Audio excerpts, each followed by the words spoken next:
Would you like to shoot me now or wait till you get home? Shoot him now. Shoot him now. You keep out of this. He doesn't have to shoot you now. Ha! That's it. Hold it right there. Pronoun trouble. It's not he doesn't have to shoot you now. It's he doesn't have to shoot me now. But I say he does have to shoot me now. So shoot me now. Okay, believe it There or you not. go. The classic Looney Tunes scene. You remember that? See, we remember it. Jonathan? I come I don't home from think- school every day and I'd watch about 5 hours of All right. Looney Tunes. That scene where Bugs That's a Bunny lie. uses pronouns to fool Daffy Duck was the inspiration behind the title of our next guest's new book. Linguistics professor and author John McWhorter explains the tricky history behind the pronouns we use in the English language. In his new book entitled Pronoun Trouble, The Story of Us in 7 Little Words. And Professor McWhorter joins us now. Thank you so much for coming on the show. Made me so happy that you opened with that. Oh, Because that clip, I grew up watching those cartoons. That is what basically made me write. Wow. Well, this actually seems like I a know. book and a title in search of a controversy. Give us one. Yeah. Because it's really, it shouldn't, but it's going to. Because pronouns are always getting us in trouble. And to be honest, when I wrote it a couple years ago on a sun porch, just kind of having fun, I was thinking, well, people always think that it's wrong to say him and me went to the store. And I'm going to explain as the weird linguist why that's not a wrong sentence and that your teachers were well intentioned. But that whole rule is something that, somebody made up about 300 years ago that Shakespeare wouldn't have recognized. But then, of course, nowadays we think more about the whole they-them issue. And so you have something like her boyfriend is at the airport and they're worried that they're not going to make their flight instead of he's worried that he's not going to make his flight. That drives a lot of people crazy these days, and yet I don't think that it's going to change. And so I try to offer some advice in here about how by how we're going to handle the they and the them. It's a generational thing too. I've found for the most part. Yeah, it's a Younger people. For me, anybody under 50, younger people are far more comfortable with that than even older. I mean, I'll talk to the most progressive person over, like, say, 50, and I'll be like, I don't get it. Yeah. I don't get it. Yeah, Uncle Vernon, if you want Yeah. to use Uncle Vernon from Harry Potter, he'll say that he's just not going to be bothered. My young ones, now 10 and 13, use it as fluently as we use we. And then there are people in the middle, I think I'm still one, where we're just going to have to work to do it the way we have to work to learn how to use computers. How about when you're teaching your students at Columbia? What's the vibe shift there when it comes to addressing men, women, and them?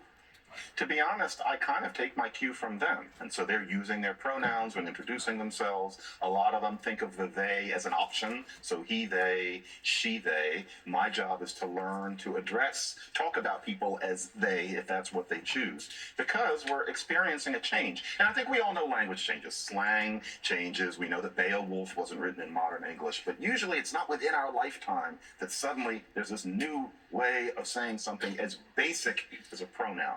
And so we just have to enjoy the ride, I think. Professor, when What's the it like with that? politics gets in it, when people use a pronoun that they're used to, and people use it to politically identify them as saying something offensive or something divisive, and it is not their intent. That's just how they talk. How do we deal with that? Because I think Joe is right in terms of generational.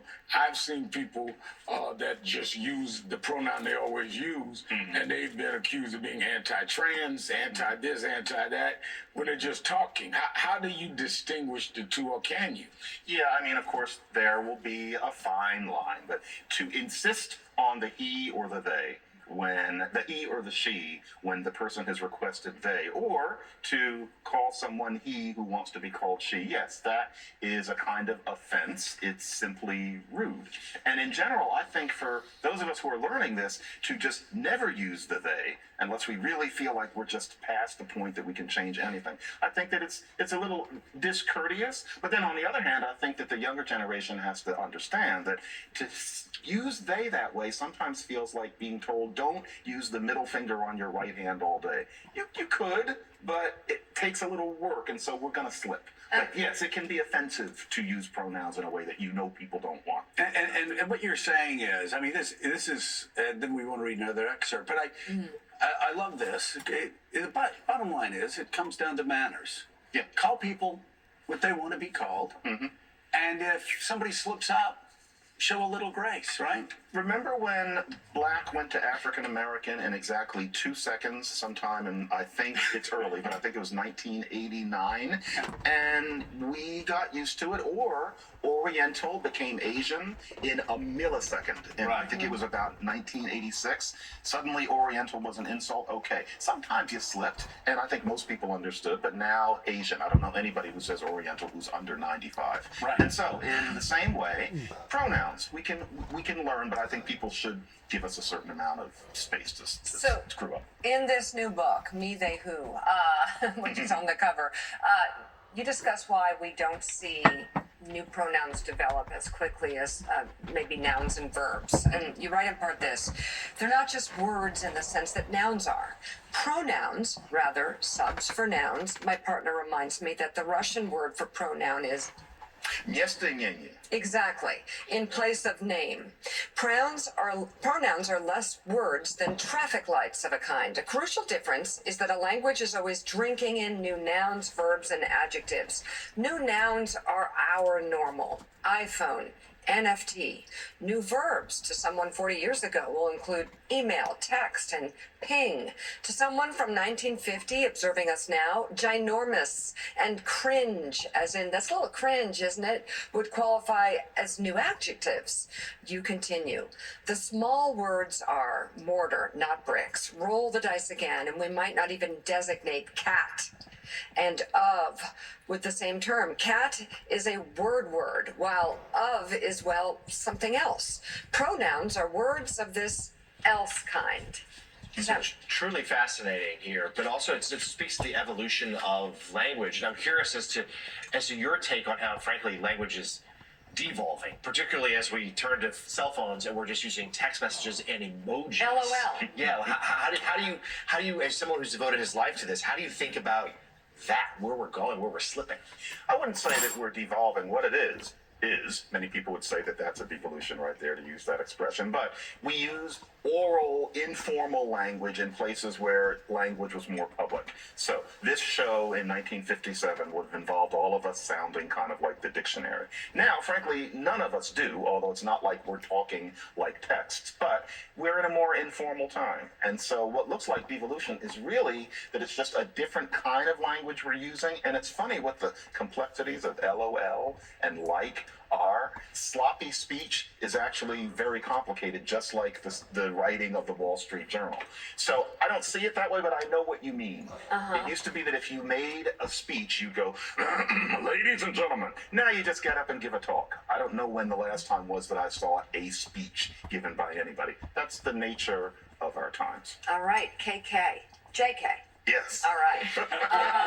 The new book, Pronoun Trouble, the story of us in 7 little words, goes on sale tomorrow. Fascinating. It's great. Professor and author John McWhorter, thank you so much for coming on the show this morning. And you used your afternoon voice. You're very worried about your morning voice. Because the morning voice is this. Afternoon voice is this one. All right. Adjusted very well. Up next on Morning Joe, New York Times investigative reporter Adam Entis will join us with his deep dive into the secret history of the war in Ukraine. He'll tell us what he's uncovered after speaking with more than 300 military intelligence officials in the U.S. and several key NATO allies. Plus, President Trump campaigned to bring prices down, but now he says he couldn't care less if his tariffs raise car prices in the U.S. Our economic panel is standing by with reaction. Morning Joe will be right back. See, it's amazing how that the media tells the part that they want to emphasize upon, in the degree that she didn't tell the whole truth pertaining to Donald Trump said in actuality, that he could care less about the raising prices of foreign cars. How come she couldn't have said that in a more explicit way versus just saying it in a broad way? Well, I'm going to tell you why.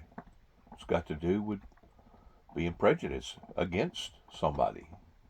And rather than wanting to tell the identity of that person in the right format, she'd rather take it out of format and basically put her own little twist to it, or by not telling the whole truth is actually a manipulating way to be able to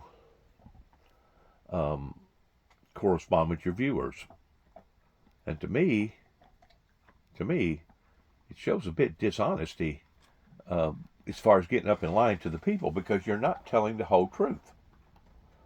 You're only telling half-truths. And you're telling the half-truths to reconcile your own personal objectives versus the real truth. So the bottom line is this. Donald Trump did say that, but he said it about foreign automobiles, not about American automobiles. Once more, it's Make America Great Again. Make America Great Again. That was what he campaigned on. Just goes to show you, no matter who the commentators are, they have a tendency of manipulating to their audiences and what they want to portray to the audience. And when it comes to splitting hairs pertaining to these and those, to me, that's just a silly way of trying to say, well, we're trying to re-scrutinize the American English language. If the truth be known, the American English language lost its identity whenever they walked away from the old English slang. To me, because that was the true English. We've reconfigured something else over here.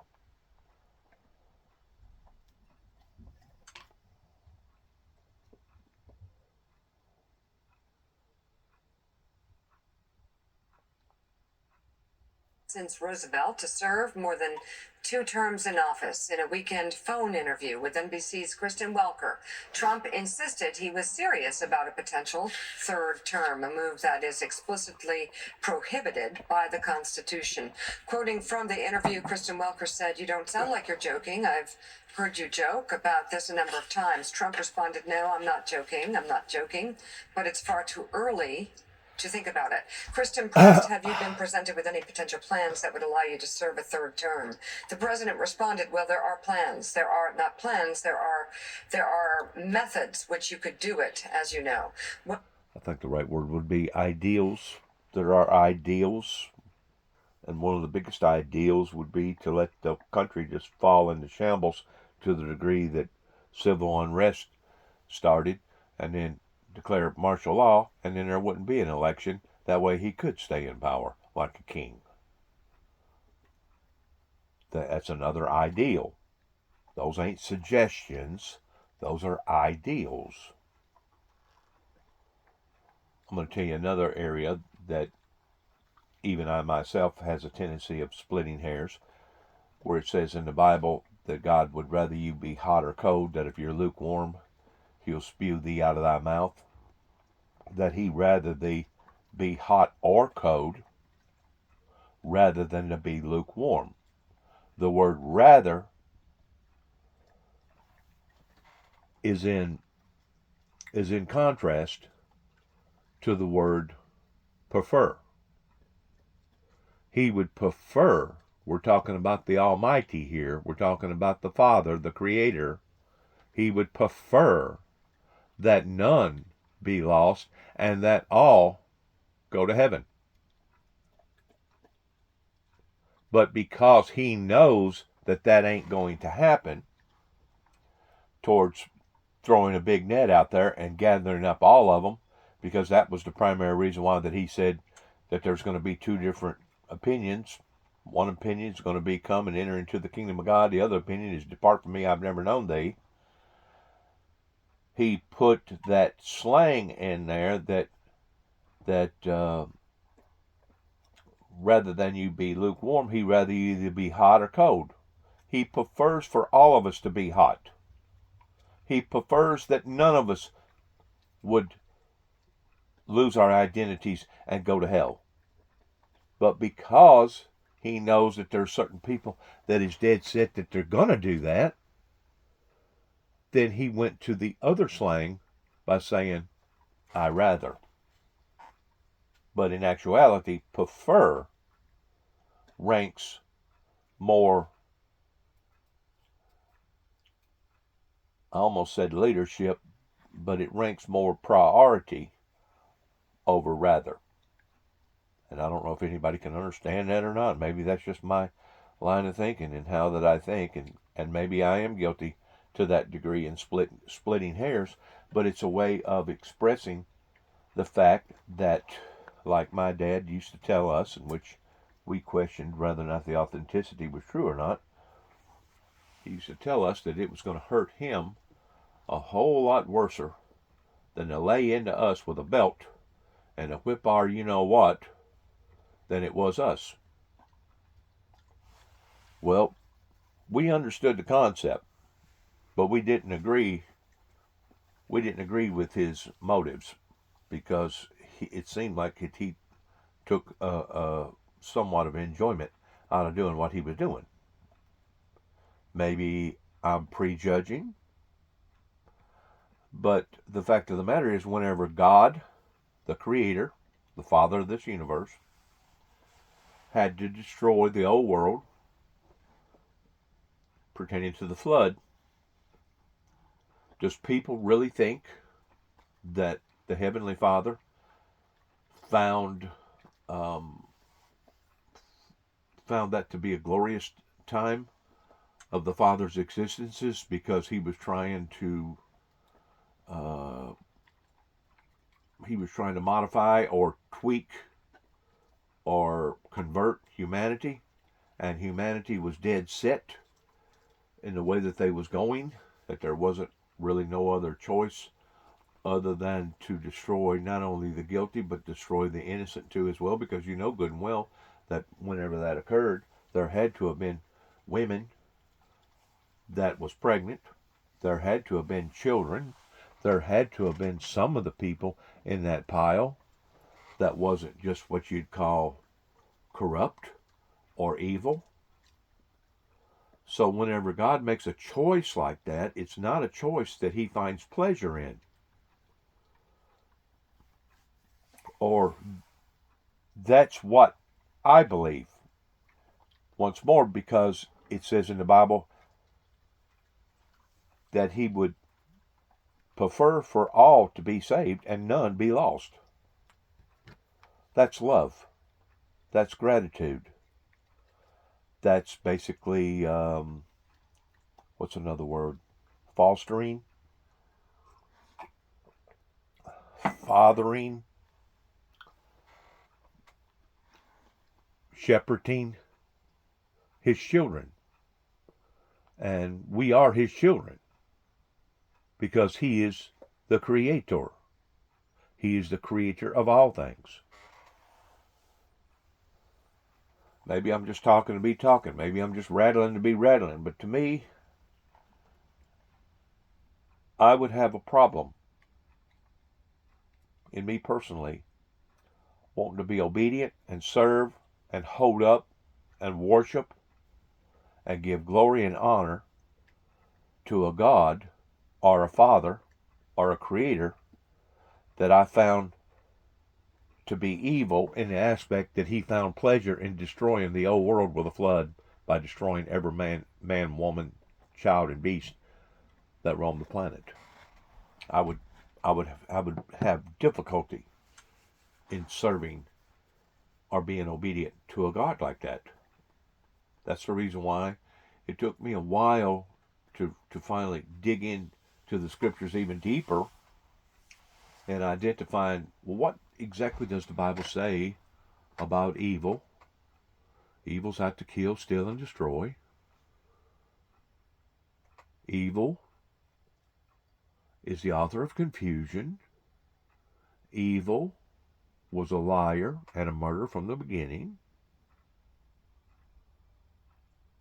And if you'll take all that and look at it very closely, pertaining to evil, good is the opposite of evil. So all these massive, horrendous forces of nature that is coming down upon to the Homo sapiens down here on the planet are not of God. That's of evil. Because what God would want to basically go in and destroy a whole community or a family or a whole city pertaining to a flood or fires or whatever. These are the environment that we have created for ourselves because we didn't listen to some of the people that was giving out the red flags pertaining to what we was going to do to the environment if we continue to keep draining the oil out of the ground and contaminating our atmosphere. So we're basically paying for our own sins because we have created this environment that creates these massive storms, that creates these sudden dry periods to where basically in a drought type setting to the degree that our forest takes a chance on catching fire or even seeing massive fires like goes on out in California. We've done this to ourselves. Well, let's look at this from another perspective. Okay, we've done it to ourselves. We're gonna plead guilty to the fact that we're going to plead guilty to the fact that we're humans and that we've made these mistakes. And let's say we use the terminology that one of Donald Trump's ambassadors said, that he got sucked into it. Let's say that the humans got sucked into it. Well, who did we get sucked into it by? Who was doing the manipulating and the trickery that done this to humanity? The fault once more falls upon to the feet of the Luciferian Lucifer that's out to kill, steal, and destroy. The fault in accountability falls upon to Satan, the great manipulator that manipulated humanity to the degree of deceiving humanity.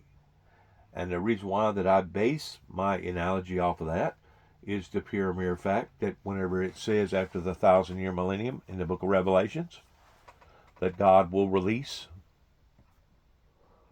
Lucifer, the false prophet, the Antichrist, whatever terminology that you want to use, back into society or the realm of society to deceive the nations once more again into Gog and Magog. You cannot deceive the nations again unless you've deceived them the first time. Well, that's the bitter pill that we're now having to swallow regarding seeing all these harsh, bad things happening to society. Is that we got bought in, sucked in, whatever terminology you want to use, and now we're paying for the consequences. What I'm seeing, beyond looking at the past, now looking at the present, that's going to have a big determining factor of the future, is that we're still not acknowledging that, number one, and number two, we're still not making alterations in changing that. And there's no doubt the planet in and of itself is going through a crisis pertaining to energy.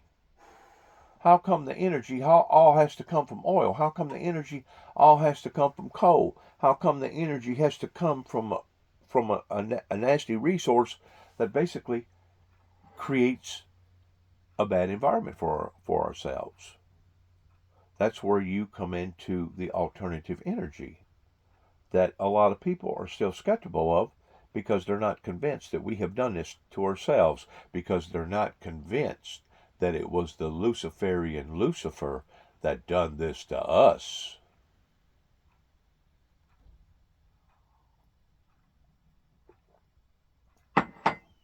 and that didn't cost you nothing. Just let me throw out one where President Vance would run for office and would basically, if he won at the top of the ticket, he would then pass the baton to you. President Trump answered, well, that's one, but there are others, there are others. Welker asked, there are others, can you tell me another? Trump declined. So, Getty Kay, there are three possibilities here. Number one, this is a troll. If you talk to people close to him, inside and outside of the White House, they will tell you this is his last and final term, and have continued to say that even into last week. Number two, he's doing it to distract from Signalgate, which was really the first controversy that knocked them sort of off of their pace in the first 2 months. They will also freely do that. Or number three, he's serious. As Shakespeare would say, and there's the rub. And there's I mean, look, a part of me, a bit like you, I think Joe is thinking we shouldn't even really be talking about this because of number one and number two. This is just trolling, and actually, this is what they want us to be talking about. There is a certain satisfaction in having the mainstream media talk about something like this, and then they can point to us and say, look, they even believe that we're going to run for a third term. But the way he said it this weekend to Kristen was different.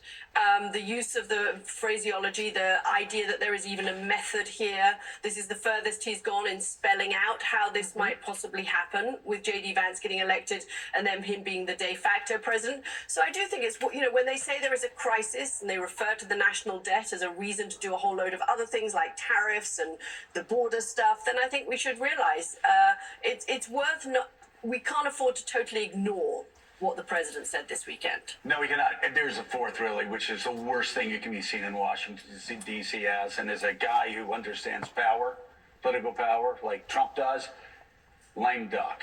Worst thing to be in Washington, a lame duck. So you keep that possibility over members of Congress. And members of Trump's inner circle advisors have focused on two of these things. One is that the idea you don't get you as unlikely as it is, you keep the idea of a third term alive just so you're not perceived as and that's a why he lame duck. brushed away the J.D. Vance thing a couple weeks ago. Exactly right. But there are some, Steve Bannon among them, who we know who have the president's ear from time to time, who talk about this seriously, who say there might be means to do this down the road. Okay.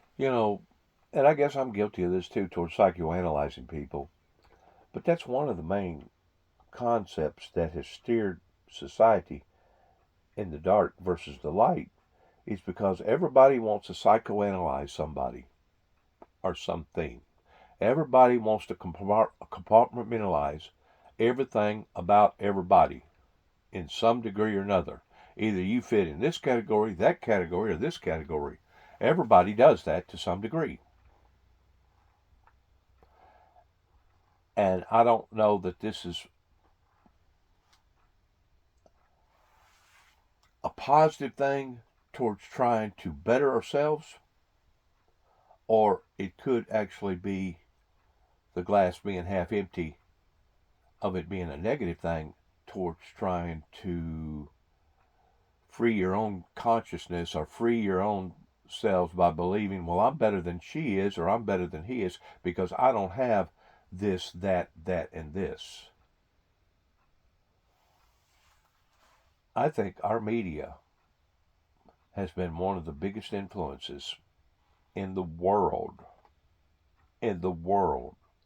that has steered society off into this dark, hidden hole that nobody wants to admit.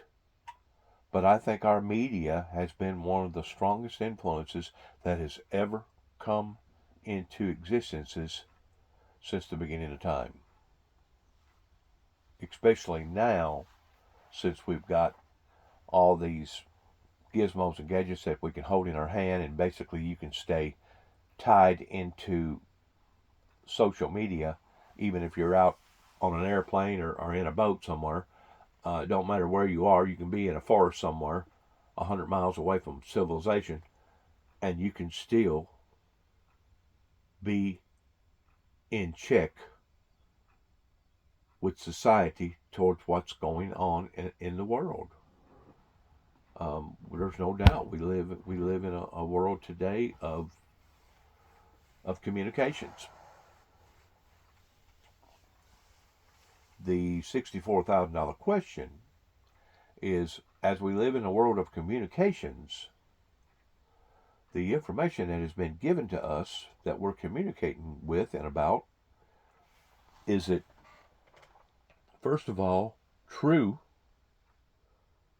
Second of all, is it fair? And third of all, or is it fake?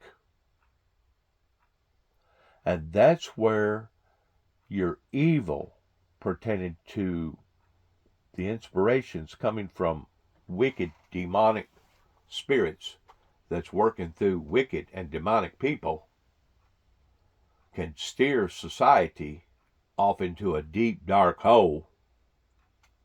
And the reason for this is because it's verified in the scriptures that humanity loves darkness more than they love light, or they love wickedness more than they love godliness. So these are the struggles of the flesh that not only should we be aware of, but we should be in self-check about, to identify that these are the tools that the evil entities of the world are using today towards influencing society. And that can be done through music, that can be done through art, that can be done through speech, that can be done through schooling, that can be done through media, that can be done through politics. And that's where we, as a Christian society, has to be very, very careful in not being misled and deceived, because the great deceiver that's out there, trust me, he's doing his job 24/7, and he's not biased about who that he works on in trying to deceive people in the wrong direction to begin with. That's one of the big things it's got in America. In America's problem that we're in right now is because in the late 80s, rather than the political forums supporting biblical Bible prophecy, they cast it off to the side. They cast it off to the side, and they thought, well, that was just a fluke, or that was a fly-by-nighter thing. This individual that sent these 9 tapes to the White House that had an empowering inspiration upon Ronald Reagan, he'll just eventually go away. The message will go away because he's the messenger to the message, and we can all go about our business. Well, that's what they thought. They thought that I would go away. They thought that I would take enough of these public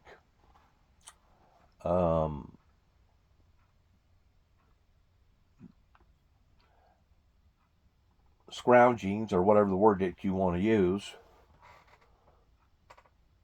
and eventually I would shut my mouth, and eventually I would give up this quest, basically abandon that in which what the Father had planted a seed in me about, and basically desert this project. Well, the project is still on the front burner. The project has never changed, and the project has to do with the projector, which was the grand, great guru messenger, which was Christ, of the Great Commission to go and to lead people out of the darkness into the light.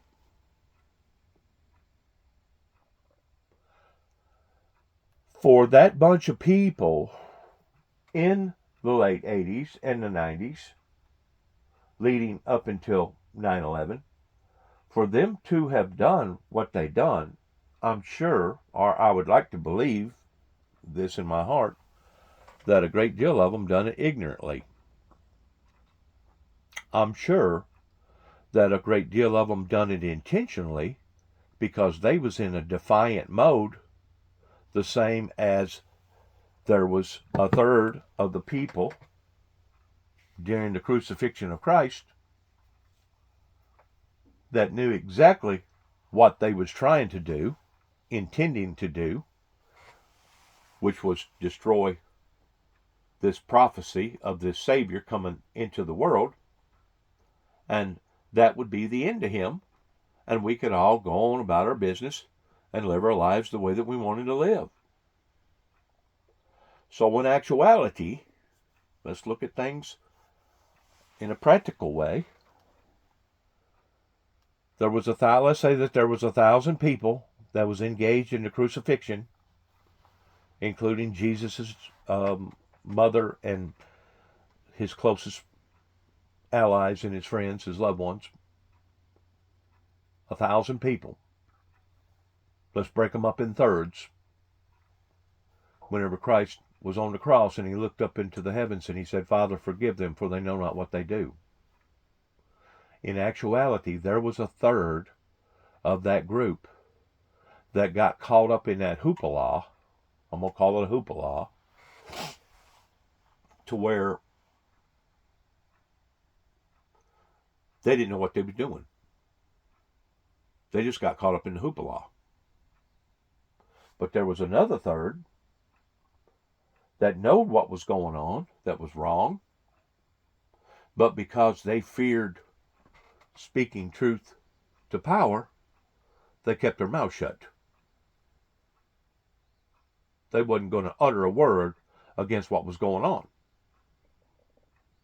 But then there was another third that had the whole intentions towards wanting to crucify this guy, because they didn't want nobody like him to gain a footing in changing their culture, in changing their concept towards taking away from the rabbis and the priests and all the other spiritual leaders in that time, because it was going to be degrading their positions while holding up Christ's position.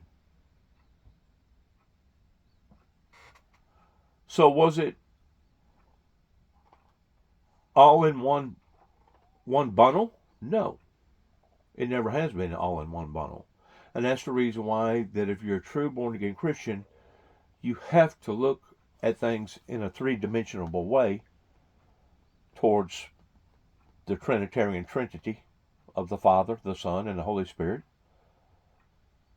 That in a spiritual sense, they're all the same. Because the Son represented the Father, the Holy Spirit represented the Son, and they're all working in unison together. But once more, in compartmentalizing these things, you have a positioning top of the pyramid of God, and then you have the Son, and then you have the Holy Spirit. That's in the physical form that we sometimes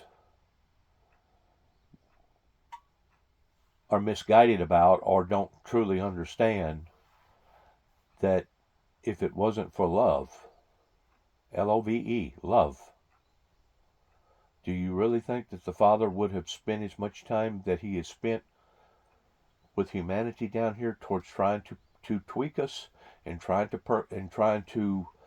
tweak us, or trying to convert us, or trying to modify us in a righteous, godly way? That's the reason why I say what I said whenever the Father done what the Father done in having to bring destruction to that society during the Great Flood. It absolutely broke his heart. It broke his heart because he knowed that there was going to be a great deal of people that was innocent of the fact, but they was still going to have to go through a remorseful, rigorous death because of that in which what the guilty had done.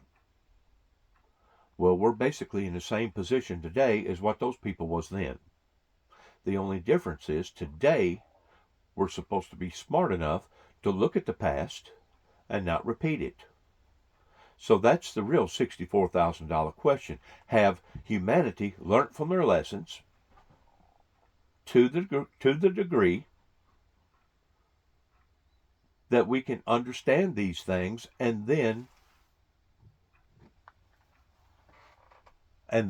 learn from them? Because that's the whole primary purpose in going through life, is that basically Earth and our lives down here is nothing more than a big schooling. We're in school. And we're learning the ins and the outs, the do's and the don'ts, what we should do, what we shouldn't do. When if you figure out that you're doing it wrong, or you're thinking about it wrongly, then it's going to be up to society of whether or not they choose to do it in a different way or a rightful way. That's the part that I haven't seen 30 plus years into being a messenger with the message, that I haven't seen society do an about face in trying to redeem themselves through the teachings of Christ, because of Christ, in trying to go in a much more appropriate, godly way. I haven't seen that. Which makes me have a tendency of believing, well, maybe they are doomed.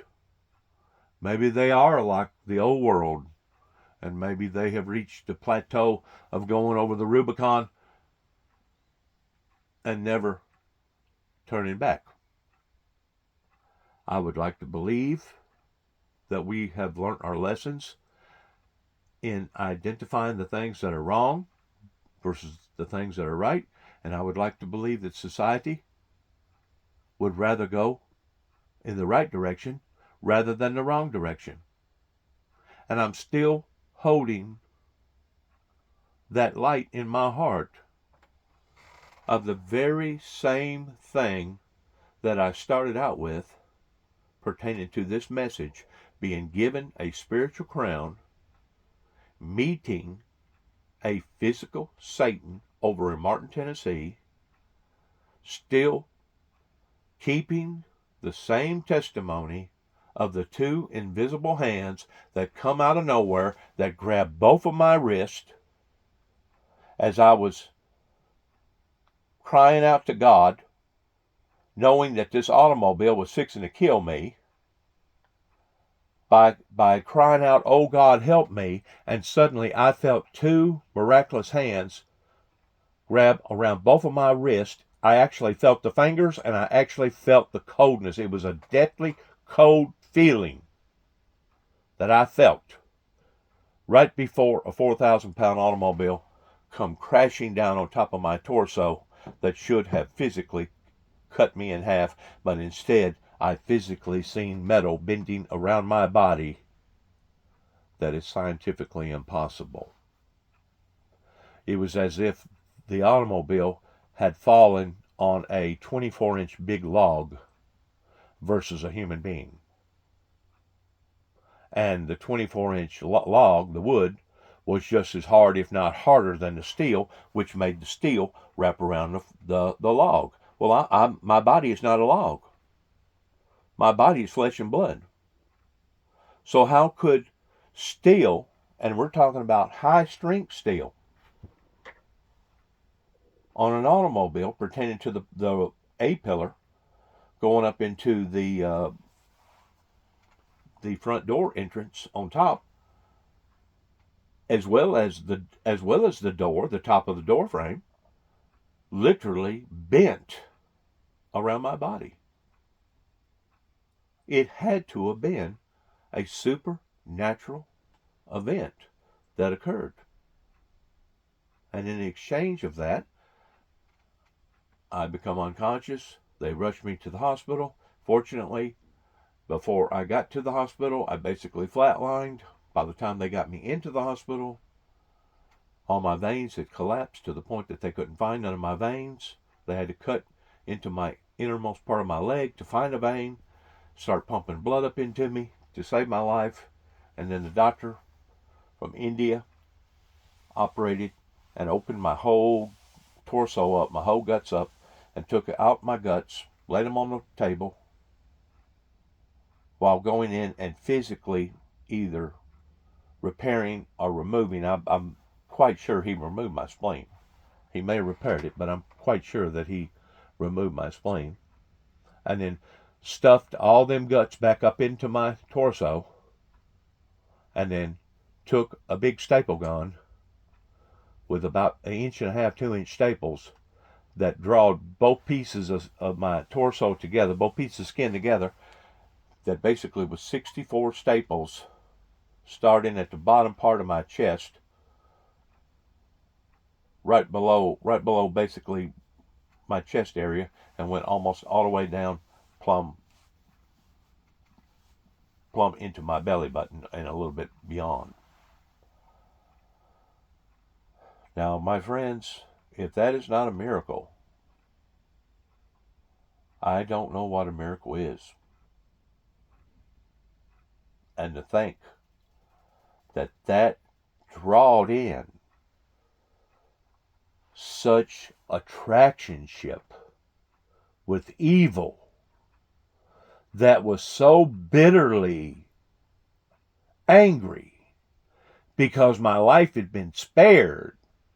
Now all of a sudden the demonic spiritual warfare become that much more intense, to the degree that my doctor that saved my life basically punished himself by taking his own.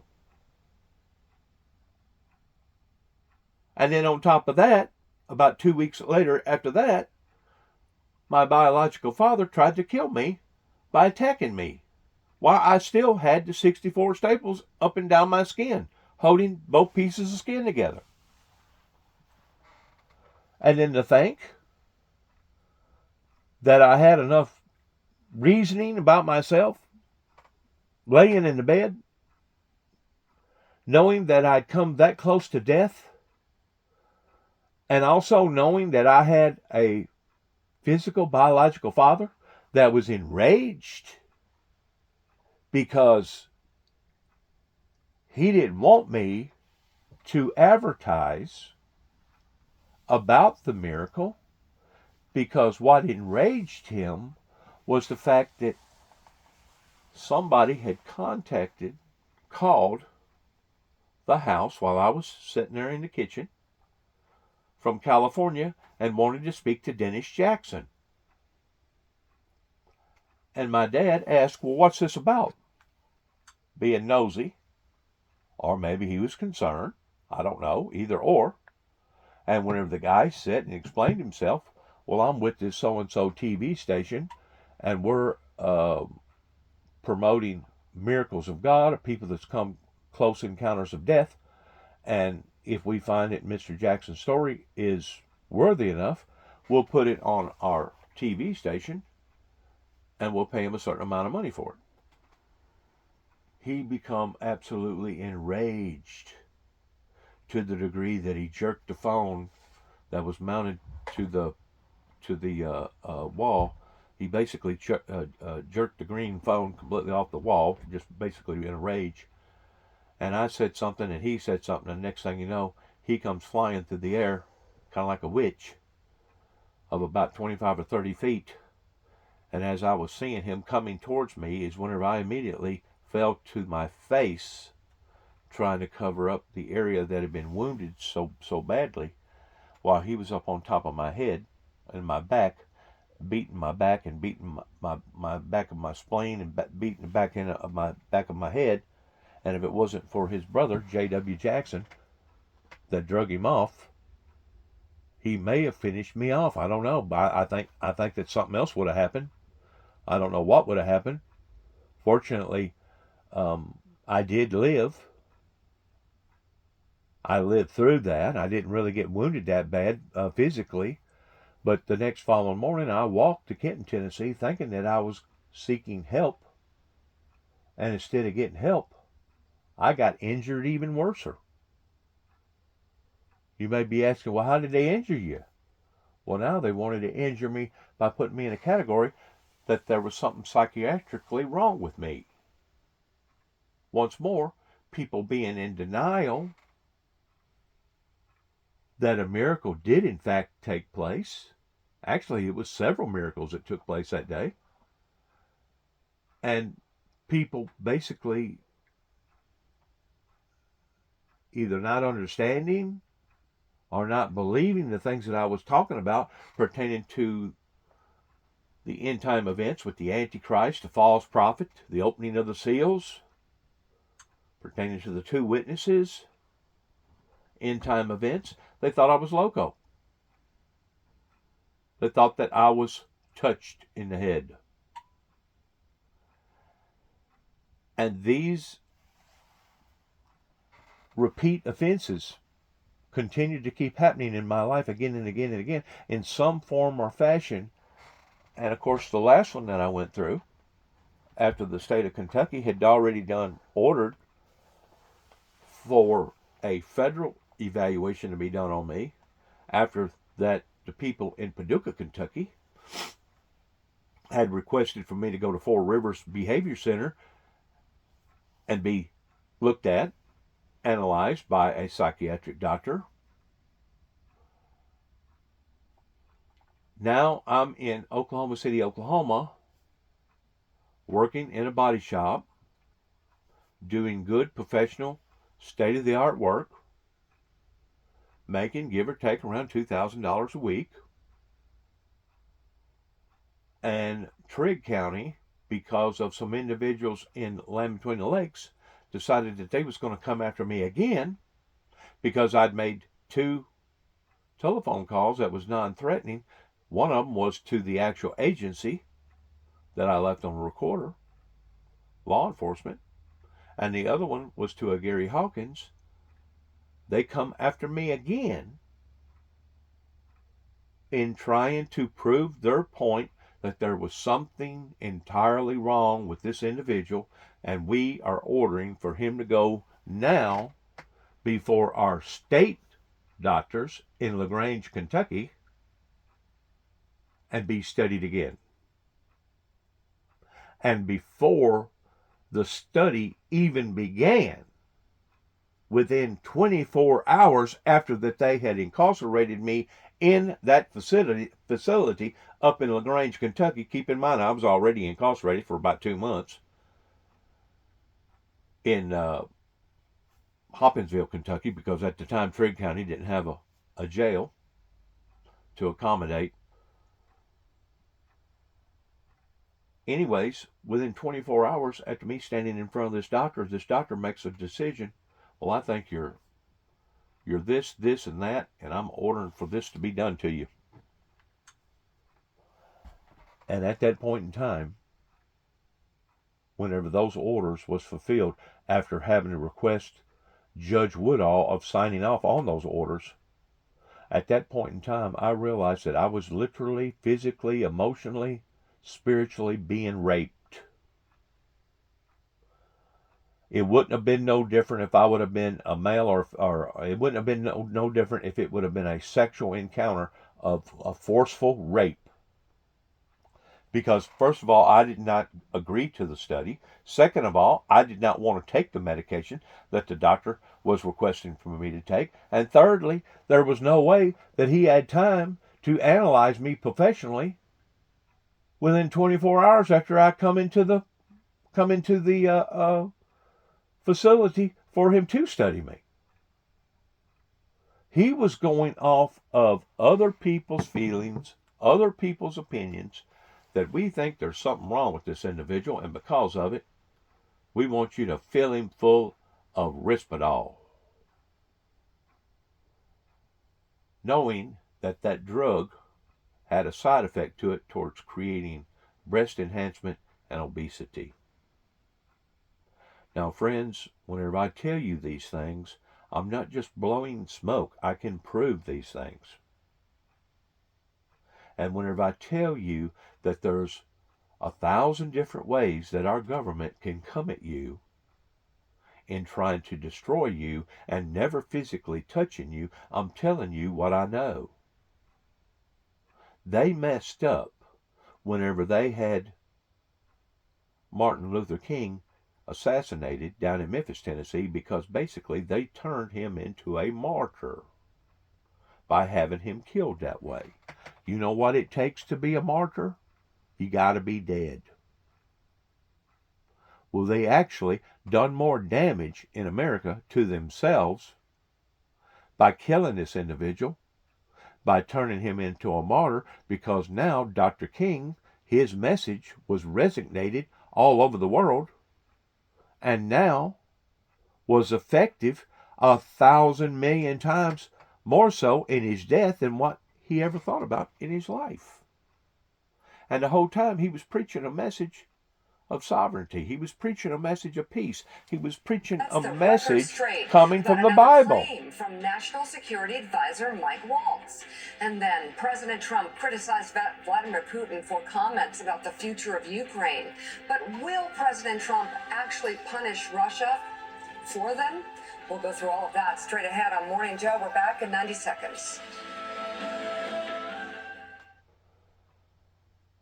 By them punishing Martin Luther King the way that they punished him by putting him to his death, they actually punished themselves in a white society over here that the Europeans had created towards basically wanting to dominate not only the red man but dominate also the black man too as well.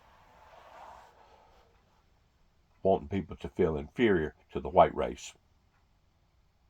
And believe it or not, in lots of ways, I'm ashamed that I have the color white. Because I know that I have a great deal of all different colors and all different mixtures in my blood. And we're all a mixed generation today. We're not just one particular sector of people coming from the 12 tribes of Israel. That was then. This is now. Fire emoji, eggplant.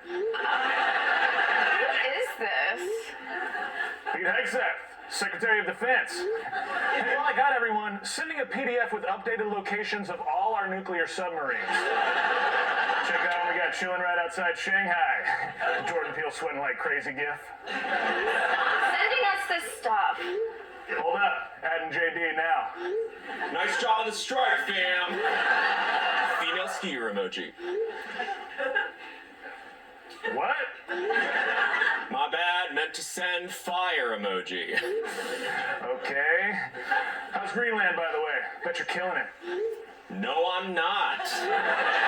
Nobody knows why I'm here, especially me. But praise Trump, our work here is mysterious and important. Hold up, adding Marco. Rubio in the house! Wait, who are the other three numbers here? P.S. Sending you the real JFK files, not those fake ones we released. Hey, could be worse. We could have added the editor of The Atlantic again. You did! And here we go, Saturday Night Live's cold open take on the Trump administration's Signal group chat blunder. The fallout continues. We're going to bring you the latest from that incident. Also ahead, we'll go through President Trump's critical comments of Vladimir Putin after the Russian president suggested a transitional government be put in place in Ukraine. Plus, we'll dig into President Trump's tariffs on all imported vehicles and foreign-made auto parts, which are set to take effect this week. And we'll show you the fiery moments from another hostile town hall for a Republican lawmaker in a deep red district. No, I wouldn't want to demand there. All right, a lot to get to this morning. Good morning and welcome to Morning Joe. It is Monday, March 31st. With us, we have the co-host of our fourth hour, Jonathan Lemire. He's a contributing writer. Let's go forward here. I would like to see what they're talking about here pertaining to that town hall. Because basically it's just going to be repeating itself again and again and again. Pretending what they're talking about here. Let's go forward.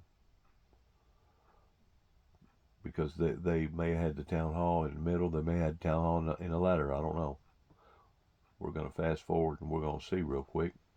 I'm pretty sure we'll probably have to skip over it and go through a commercial period or two. Maybe not. Looks like this is it. coming up on the 1st. Hang on. Whoop, right there. To face an uproar from angry constituents at a town hall event. It happened in her deep red district on Friday and Saturday, where the raucous crowd booed and jeered Spartz over her remarks about immigration, Doge cuts, and the fallout from the Signal group chat. The immediate resignation of Pete Hegseth.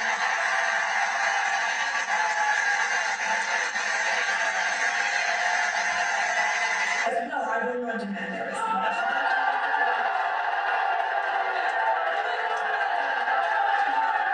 My question is actually related to all the immigrants that are being rounded up and deported.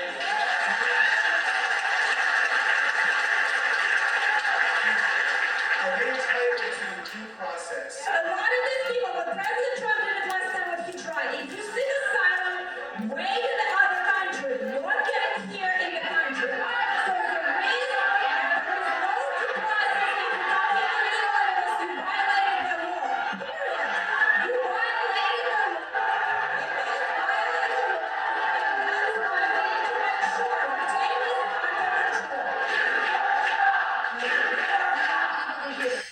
Another thing that's breaking through, I think, are these deportations, especially people being picked off the street. This comes as several Republican leaders have urged members in their party to refrain from conducting in-person town halls to avoid engaging with, quote, paid protesters. They accuse all those people of being paid protesters. Anna Applebaum, I'd love to talk to you about all of this. I mean, you're writing about the Hungarian model here and what is happening.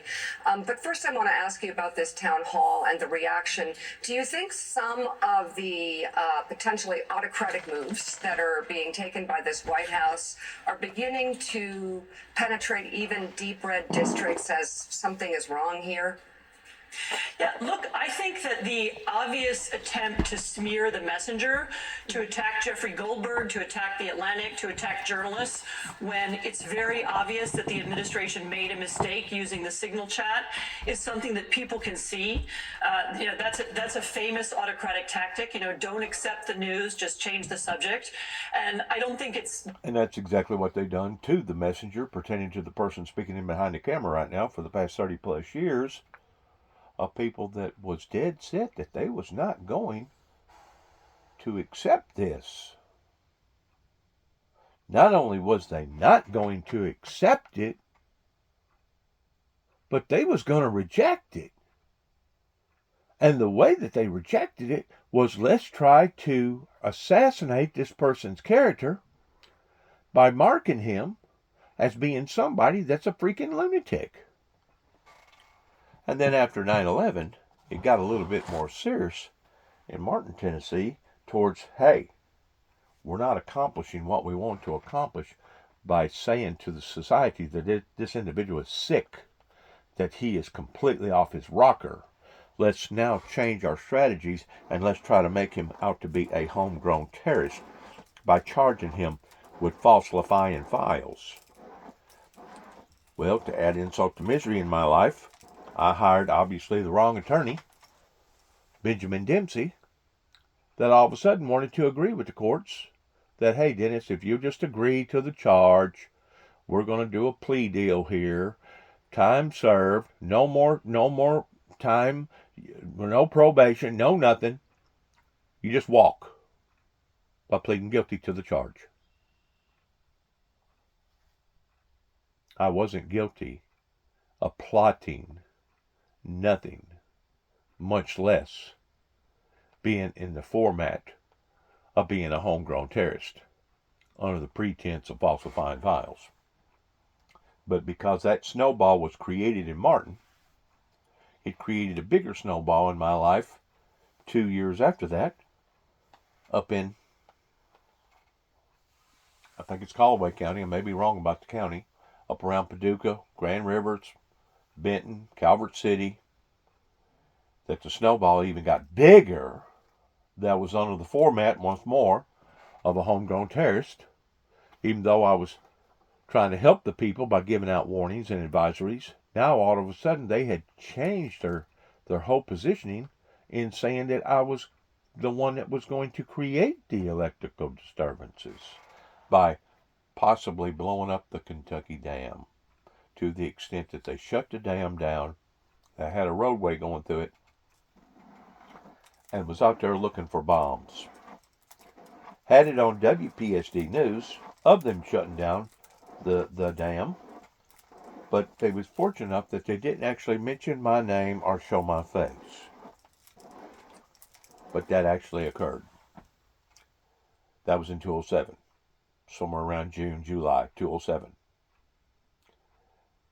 2 years after that, I was out in Texas and Oklahoma, and the same thing basically happened again, but this time they actually put a bomb in the back end of my truck and activated it once more towards trying to make me out to be a homegrown terrorist, surrounding that in which what had occurred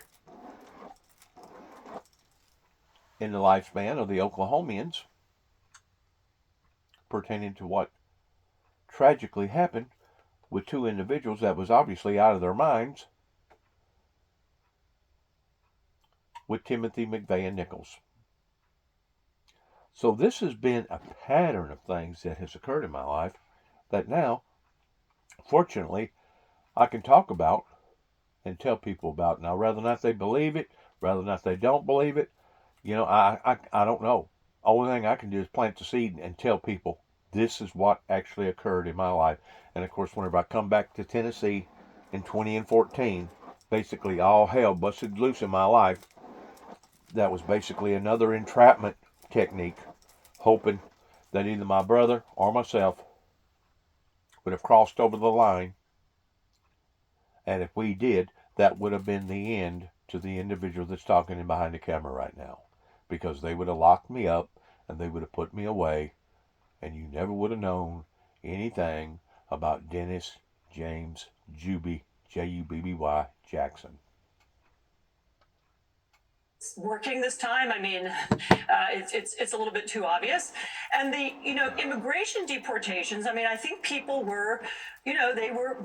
Donald Trump said we're going to deport criminals, and I guess people thought that was okay to deport criminals. But it's also become very obvious that having masked men appear on a street, pulling a student who has a green card or a student visa off the street, bundling him or her away into some kind of unmarked van. I mean, that's something we see in movies. That's not something we see in the United States. And I think these are very obvious moves. They look like things that are uglier than what we're used to seeing in America or what we imagine we would see in America.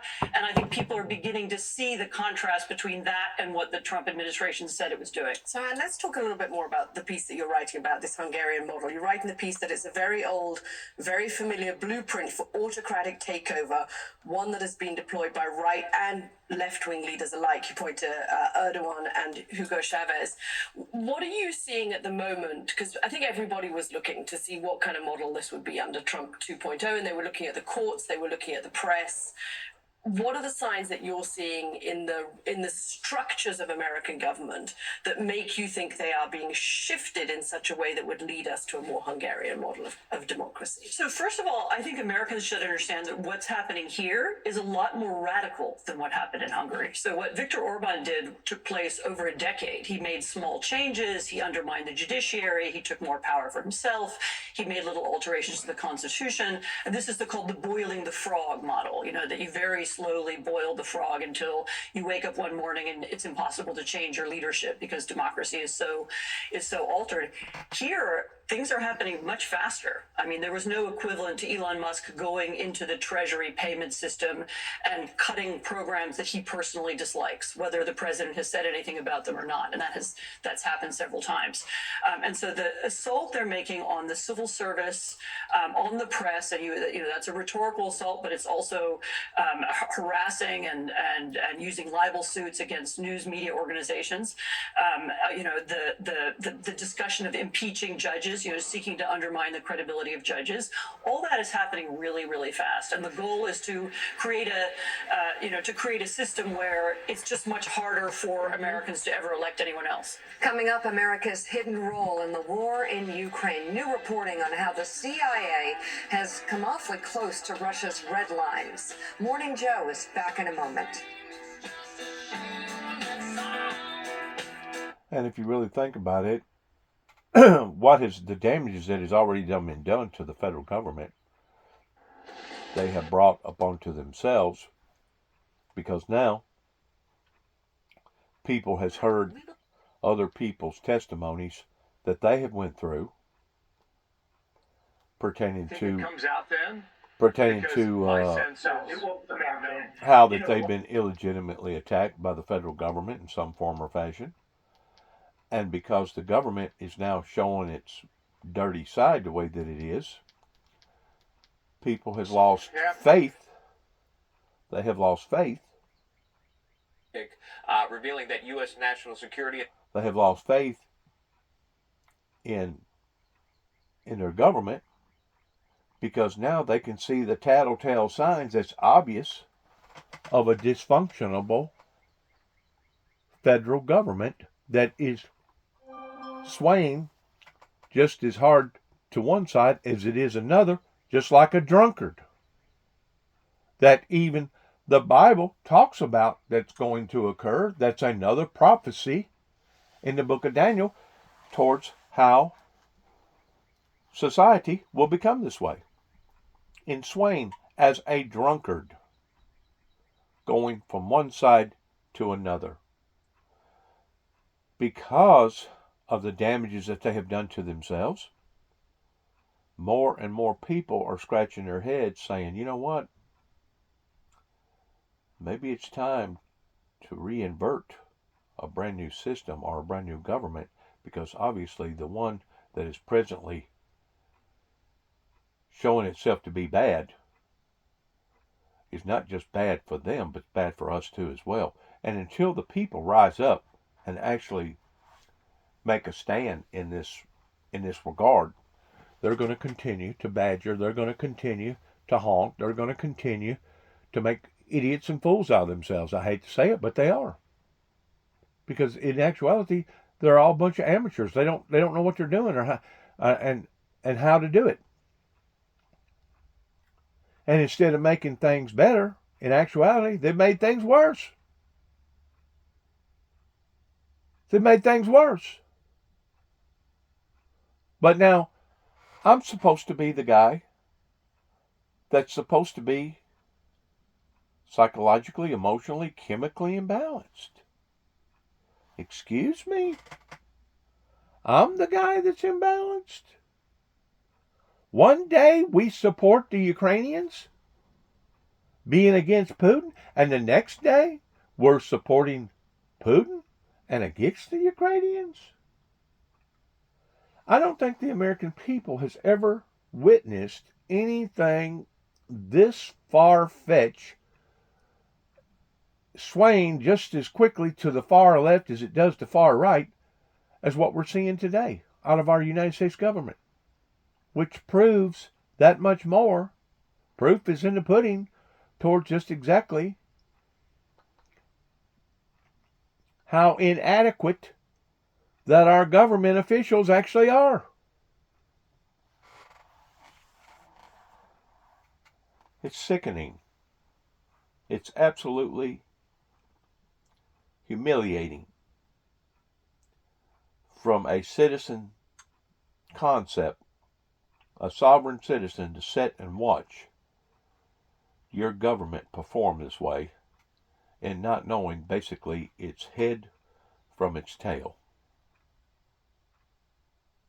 It's absolutely sickening that I myself, at the age of 64,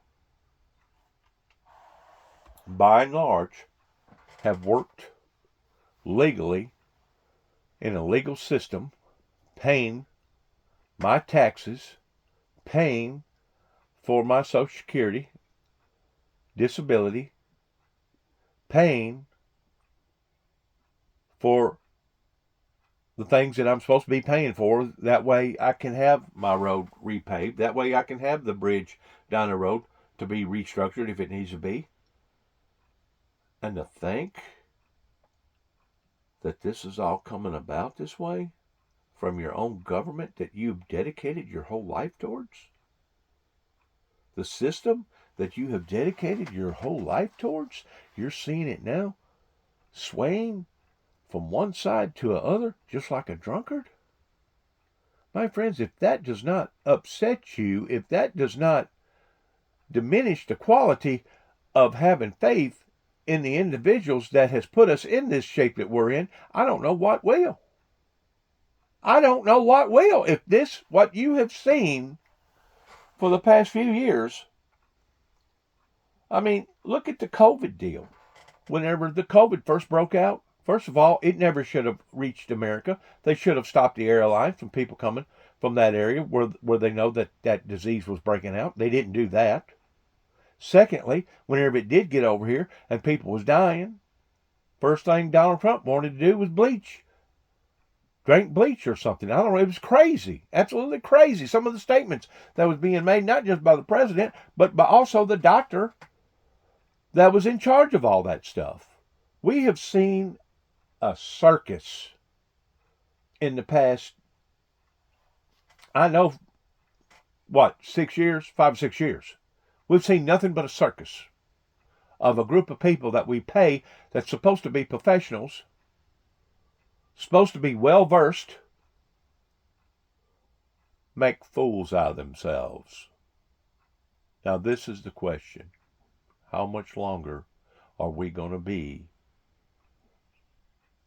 embarrassed by our own government?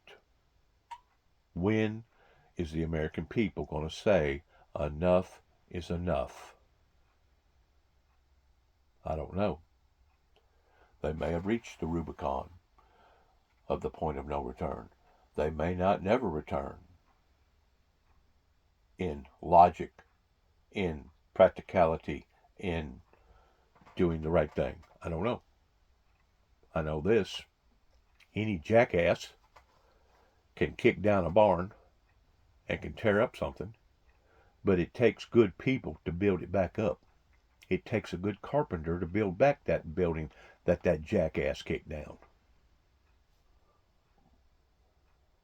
National Security Advisor Michael Waltz accidentally included magazine editor-in-chief Jeffrey Goldberg on a text chain on the Signal app discussing planned military strikes against Houthi rebels in Yemen.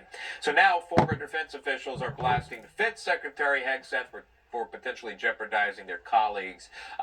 Obviously, people are still talking about this story, news outlets are still talking about this story. Do you believe that's warranted in the fact that there is no investigation at least being conducted in this moment? Do you agree, disagree with that?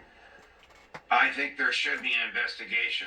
I'm not suggesting that the Secretary of Defense should be prosecuted for espionage, even though this was an act of espionage. Espionage can be the willful placing of defense secrets in a non-secure place, or the negligent placement of defense secrets in a non-secure place. But I get it if the government wants to get past this. But the president needs to know how this happened, and the public needs to know how this happened. So I'll be disappointed if there's no investigation. Somebody else who's disappointed is Senator Roger Wicker, who's the head of the Senate Armed Services Committee. He has a staff of ex-FBI agents whom he's threatened to unleash on this, and of course he also has the subpoena power. So he can't prosecute, but he can conduct an investigation on his own. Yeah, several Republican senators now also joining Democrats asking for an investigation. That's Judge Andrew Napolitano joining us this morning. Thank you so much, Judge. Great to see you. Can I come back to the studio instead of being down here in the bowels of the building with an artificial background? We're not even in the studio. It's a special edition today, Judge. They threw us in the newsroom. I'll find you guys somewhere in the building. All right. Keep going up and down the elevator, one of the floors. You'll find us. You'll find us. Thanks, Judge. Appreciate it. God bless America. Good luck to all of us. Heaven help us all.